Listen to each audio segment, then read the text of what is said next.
Are you missing the narcissist?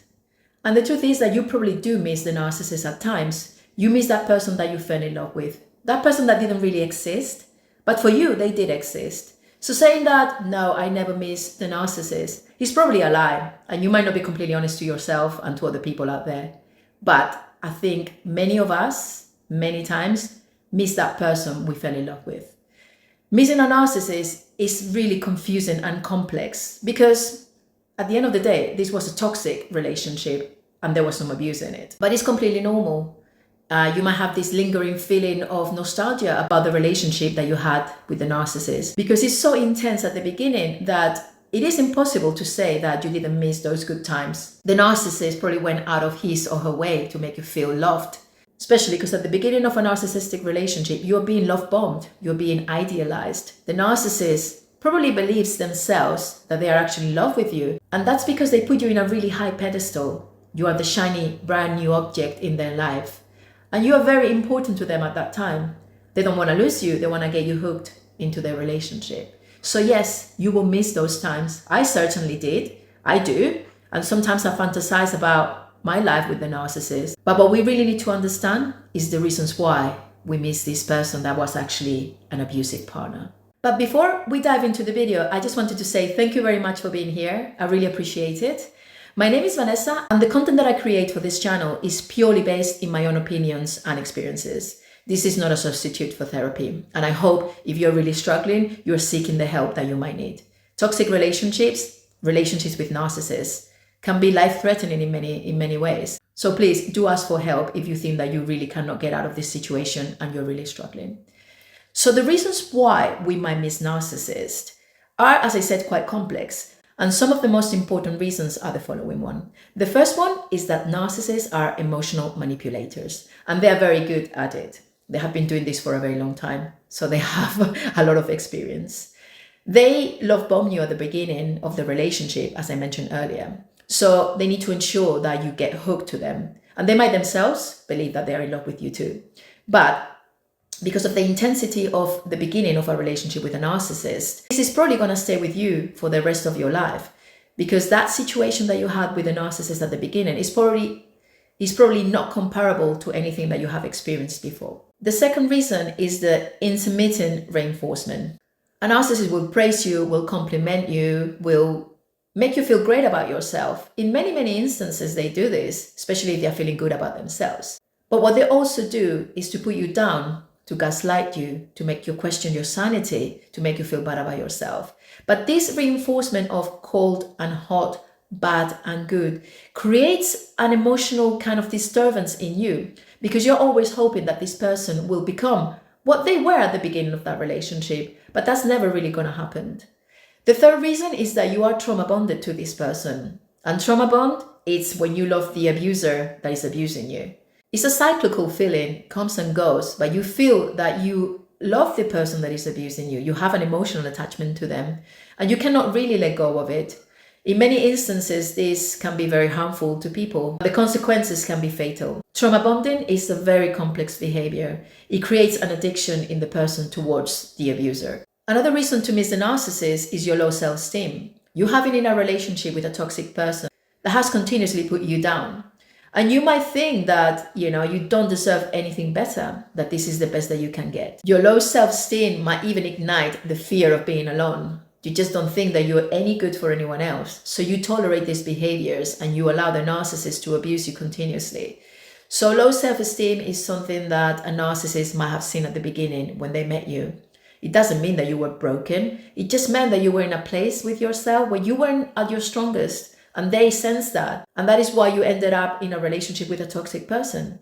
Another reason might be that you feel familiar with this situation. A lot of us have been dealing with narcissists in our lives, not knowing that we're actually narcissists. I myself grew up with a narcissistic mom.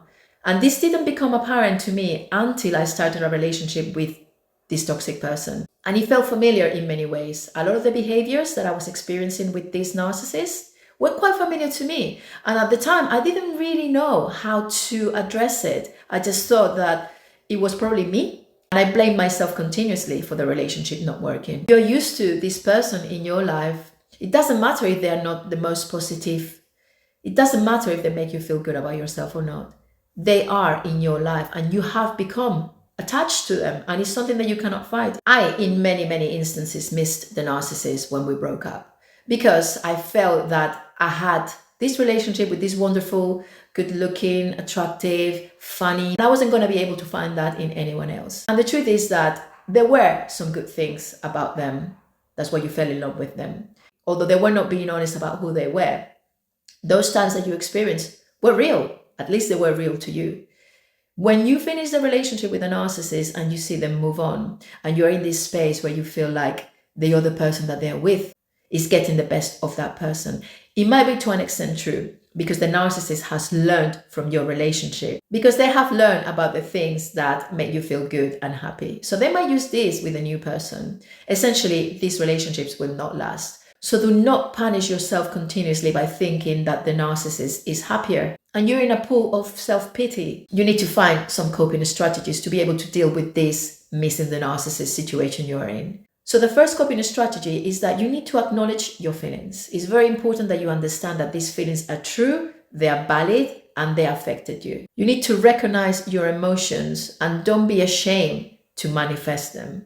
This thing happened to you. It's a reality. You were in this situation with a narcissist and you are hurting. So you need to acknowledge those feelings. And you need to reflect on the reality. Although you had amazing times with this person, they also psychologically, emotionally, and sometimes physically abused you. So you need to reflect on those things.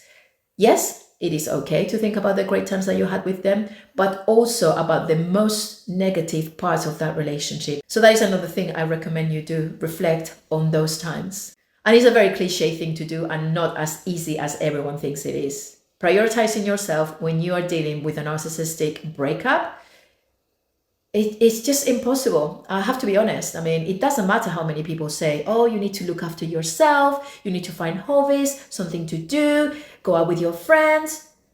The truth is, when you are dealing with a narcissistic breakup, those things are impossible to do, especially the aftermath. It took me a very, very long time to want to do things and start taking care of myself. You need to be aware that you need to process this in your own time, in your own way. Do not feel pressurized by anyone else telling you that you need to get out, talk to people. Yes, there is a part of you that needs to push yourself to do these things. But the reality is that it's not that easy. You just broken up with that person that you idealized, that you were in love with, and they might be fucking someone else whilst you are in the pits, whilst you are suffering.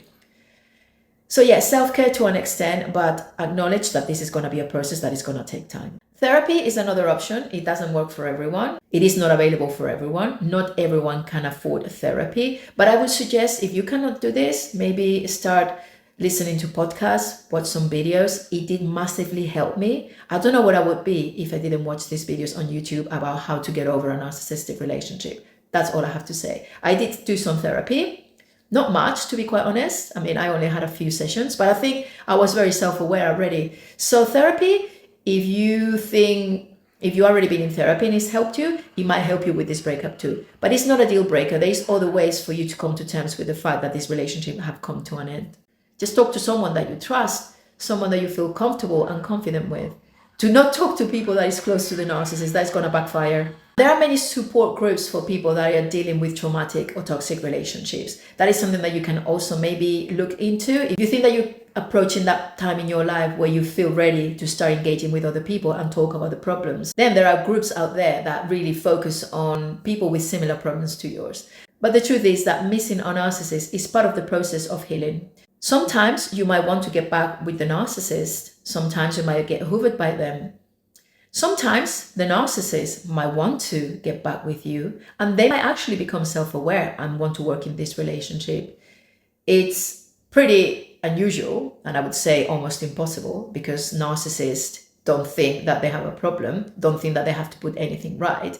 But there are rare cases out there and there's quite a few YouTubers that talk about being a self-aware narcissist and they're making a big effort to change this situation with their spouses, their friends, their family. So it is not a complete impossibility, but focusing on yourself mostly will yield the biggest result.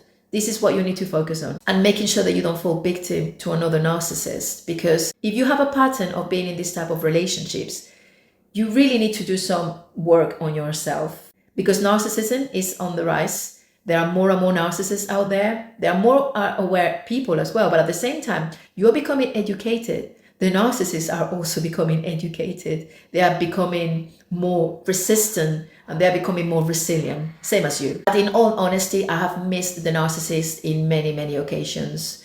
And I'm not ashamed to say so. I'm not ashamed to say that I went back to that relationship. But it's a complete valid feeling, and it's a reality. So I hope you found some value in this video, and it makes you reflect and think about the reasons why you might be feeling the way you do. And remember this, it's not you, it's them. So on that note, I just wanted to say thank you very much for being here, if you still are. And I will see you again very soon in the next video. Until then, take care. Bye.